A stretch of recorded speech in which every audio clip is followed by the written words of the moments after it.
In a quiet corner of the world, there was a small town where every clock ran 30 seconds slow.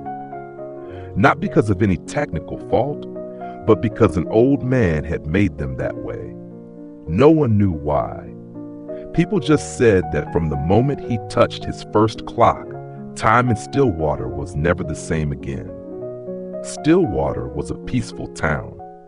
People lived slowly, spoke softly, and knew each other well enough that greetings were unnecessary. On the corner of Maple Street stood an old wooden shop, Eli Martin, Clock Repair and Restoration. Inside, hundreds of clocks ticked together, weaving a melody that never seemed to end. The old clockmaker, his hair white as snow, sat beneath the warm glow of a yellow lamp. Beside him rested a cat named Moss and a pocket watch with no hands. No one understood why he kept it, but it was the only clock in the shop that never made a sound. Soon, people began to notice something strange. Every clock Eli repaired ran 30 seconds slower. At first, it annoyed them, but then, small things began to change. A young mother stopped yelling at her child. The cafe owner smiled a little more.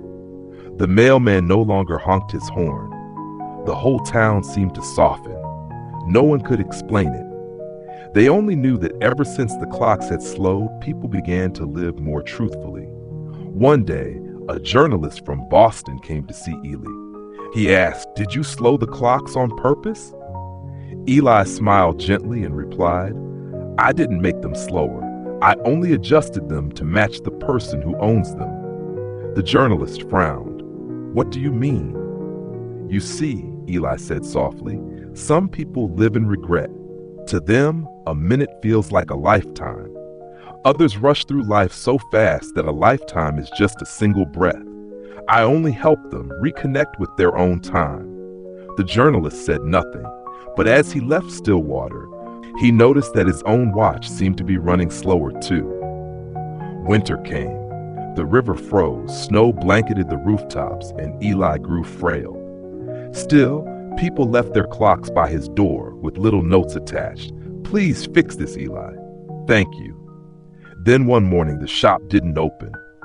The townspeople went inside.